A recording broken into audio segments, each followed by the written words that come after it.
Assalamualaikum warahmatullahi wabarakatuh. Perkenalkan, nama saya Dinda Rahmadina dengan NIM 2348201051. Saya berasal dari kelas 4A. Saya membuat video presentasi ini guna memenuhi tugas teknologi bahan alam yang diampu oleh dosen saya, yakni Bapak Hari Ade Saputra MSI.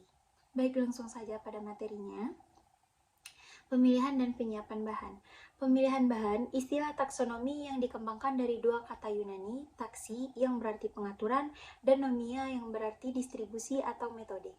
Jadi, taksonomi adalah ilmu tentang penamaan, penggambaran, dan penggolongan organisme dan semua tumbuhan hewan dan mikroorganisme di dunia. Langkah-langkah pemilihannya ada 4. Yang pertama, seleksi spesies, seleksi usia, seleksi bagian tubuh, dan seleksi lokasi dan musim.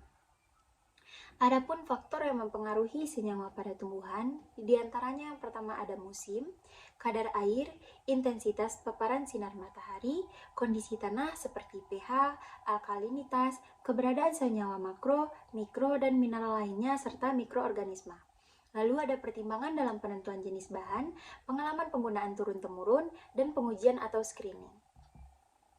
Pemilihan bahan yang pertama adalah pemanenan. Bahan baku dapat berupa keseluruhan atau bagian tertentu saja dari tanaman seperti daun atau folium, batang atau kaulis, akar atau radix, umbi atau bulbulus, kulit batang atau korteks, bunga atau flos, buah atau fruktus, dan bagian lainnya disesuaikan pada suatu organisme. Bahan baku harus sehat dan bersih, artinya tidak terkontaminasi dengan bahan penyakit seperti bakteri, jamur, virus, serangga, tanaman lain, atau debu yang mungkin mengandung mineral tertentu.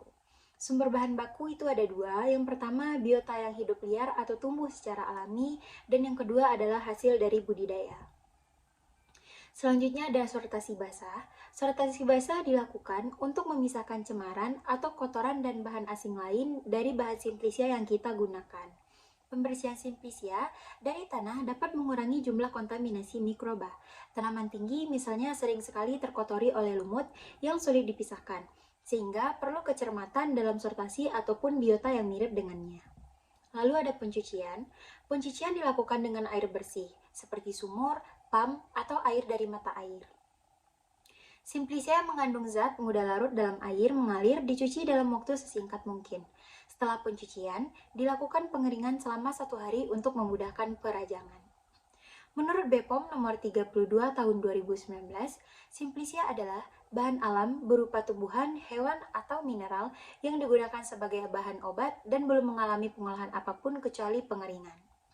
Untuk simplisia nabati, bahan dapat berupa tumbuhan utuh, bagian tanaman, ekskreta tumbuhan, atau kombinasi bagian-bagian tanaman yang telah dikeringkan. Pada simplisia hewani adalah bagian hewan, ekskreta hewan, atau produk hewani lain yang telah dikeringkan. Pada simplisia mineral, berasal dari bahan alam anorganik yang telah dikeringkan dan dapat digunakan langsung sebagai obat atau bahan baku obat. Pemeriksaan mutu ada 5. Yang pertama, garbling atau sortasi kering dilakukan setelah simplisia kering dan sebelum dipa gunakan untuk membuang kotoran lain dari tanaman. Yang kedua, pemeriksaan mutu atau identifikasi taksonomi, analisis terhadap uji farmakognosi, fisika kimia, biologi, dan mikrobiologi. Yang ketiga, analisis impurities organik dan anorganik, analisis kandungan, air dan sesup pengeringan, kadar abu, kadar serat, dan ekstrak. Yang keempat, ada packaging atau pengapakan. Tujuannya untuk mengurangi volume sampel sehingga ekonomis terkait dengan biaya pengangkutan. Dan yang terakhir, ada penyimpanan dengan tempat yang sesuai, merupakan faktor penting untuk menjaga kualitas simplisia, seperti gudang yang kita gunakan harus tahan api atau dari konstruksi baja. Definisi dari ekstraksi adalah pengambilan senyawa-senyawa metabolis sekunder yang menjadi target untuk dipisahkan dari biomasa atau ampas atau bagian yang tidak diperlukan karena sifatnya mengganggu, baik dalam penyajian maupun karena mengganggu efektivitas khasiat dari bahan aktifnya.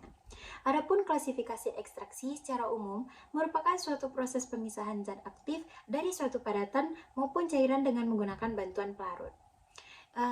Adapun metode dari ekstraksi itu ada 7. Yang pertama maserasi, perkolasi, ekstraksi dengan reflux, ultrasonik, microwave, ekstraksi dengan tekanan, dan yang terakhir adalah shock laktasi. Di mana dari masing-masing metodenya ini memiliki kelebihan dan kelemahannya sendiri. Baik, sekian presentasi dari saya. Mohon maaf apabila ada kekurangan. Jangan lupa di like, komen, dan share. Terima kasih. Assalamualaikum warahmatullahi wabarakatuh.